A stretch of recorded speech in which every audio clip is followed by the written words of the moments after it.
আসসালামু আলাইকুম। এখানে আছে কালো জিরা 3 আঙ্গুলের 1 চিমটি এবং গোলমরিচ আছে 8 থেকে 10টা। এখানে আমি একটু রসুন থেতো করে নিয়েছি, আরও আমি 3টা কোষ রসুন দিয়ে দেবো।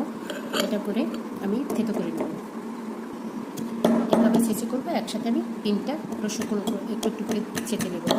আমরা যেহেতু 3 জনে খাবো এই জন্য 3টা রসুন কোষ নিয়েছি এবং 10 থেকে 12টার মতো গোলমরিচ নিয়েছি, মাথা পিছু 4টা গোলমরিচ এবং 1 চিমটি হচ্ছে কালো জিরা। এটা সবটাই খালি পেটে খাবো। আর এর সাথে আছে এই যে এরকম 1 আঙুল সাইজের একটা কাঁচা হলুদ, এটাও 3 জনের জন্য। এটা 3 ভাগ করে নিলে আপনারা একজন খেতে চাইলে একজনের জন্য করবেন। এবং এরকম 1 আঙুল সাইজের একটা আদা।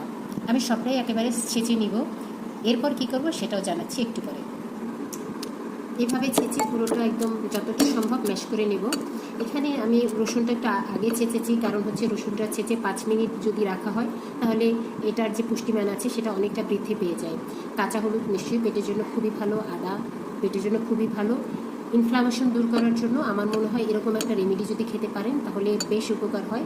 আর এটা খেতে হবে সকালবেলা খালি পেটে। সকালবেলা ঘুম থেকে উঠে আমি নামাজ পড়লাম, তারপর হলো আমি এই রেমেডিগুলো সুন্দর মতো ধুয়ে কেটে পরিষ্কার করে তারপর এটা দিয়ে আমি সুন্দর করে ছেঁচে নিলাম এবং এটা খেয়ে নেব। আমার আব্বু আছে 2টো, তাদেরকে নিয়ে খেয়ে নেবে। এখন আমি বলছি যে এটা কেন খাচ্ছি। আমি এটা নিয়ে একেবারে সরাসরি উপকার পেয়েছি। শরীরে যত রকম ইনফ্লামেশন আছে অর্থাৎ প্রদাহ আছে, আমার তো শরীরে ভীষণ ব্যথা প্লাস চাকা চাকা এই প্রবলেমগুলো হচ্ছিল। তো আমি ডাক্তারের ওষুধ খেয়েও কোনো ফল পাইনি।